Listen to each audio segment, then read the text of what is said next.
Good morning, beloveds. When I've done testimonials in previous years, I've talked about the importance of generosity, how Jennifer and I had received generosity from the congregation and administered discretionary funds when times were tight. Now, Jennifer's giving her own stewardship moment in a few weeks, and she might talk about her personal experience with the congregation's generosity in this past year with all of her health challenges. So I don't want to say too much there. But I would be remiss not to note that from Lloyd's pastoral care to the TLC team's meal train to individuals just giving us emotional support and concern, we have felt really held by this congregation this year in a time of dire need for us. And that made me think about what Sherry said in her stewardship testimonial about power, people, and possibilities. And I know some of us are worried about what next year holds for us in terms of a minister.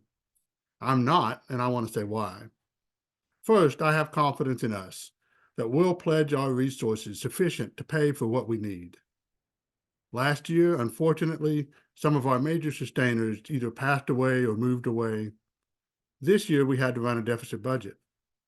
We've added some members and friends since then, which is great. It's still on us to step up and provide, as we're able, the resources for us to do what we want to do next year. I know we can do it. Second, I've got a lot of confidence in Adam and the ministerial search team.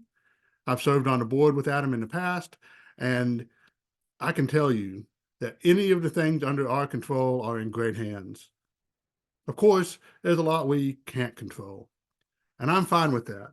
If no good candidate come forward, I'm confident in Jennifer, Gary, and the rest of the worship team to find great speakers like Rabbi Rami today, and to cultivate our homegrown ability to have thoughtful and spiritual worship. To say what I mean a different way, I want to tell you about something I experienced Friday. So I teach at UT, and on my drive up there in the morning, there's one place on Alcoa Highway where I'm looking straight at like a wooded hillside, even still with all the construction they're doing up there near Knoxville. Friday morning was a beautiful morning, blue skies and a startling clarity to the air. Spring had come to the trees, that fresh green of first leaves. Now, this is the moment in the year when I really believe in spring. I see flowers come up, that's nice. The smell of the air changes, which is great, gets warmer, fine. But it's not until I see the new leaves on the trees that my heart really knows that it's spring. The emptiness of the winter is gone. We've moved from fallow time to growing time. It's when I really believe that the cycle of years is eternal and that life has truly come back. So on this hillside, there were all these varied shades of that new green, all these different plants growing together alongside each other. And as I came around the bend a little bit, I saw the other part of the hill where they'd been widening the road, tearing the hill down to rock and dirt for our convenience.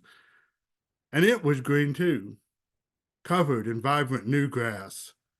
Because even the highway department knows that what holds soil together best is roots. The soil feeds the plants, and the plants hold the soil, ready for each new generation. And this is why I'm confident about next year, because we have each other. Love grows here. We are all those plants growing together, holding that whole hill together. Our congregation is that hill, soil and root, branch and stem, coming out of a fallow time, ready to grow in whatever ways we need most to grow. I felt like crumbling last year, and it wasn't me holding it together myself. We all hold each other here. Next year is going to be a challenge for us all. The forces of hate will keep doing what they do, and we'll need resisting. There will be an election with all that that implies. FUUF, of course, as a church, can't take a side in that election, but we as individuals can. And at FUUF, we can support each other when the work is tiring or it all seems too much. There are others in our community who value what we value. For some of them, it's just knowing that we're here too. They can see us from afar or maybe even work with us on some of our actions in the world and be reassured that they are not alone. For some, we may be the place that they turn to when their souls are hurt by all that goes on out there. We can be that model of love that the world, bless its heart, is not giving them. We take all comers as long as they're open to our message of love. And that's what stewardship is really about. Holding the space, strengthening our roots to hold the soil.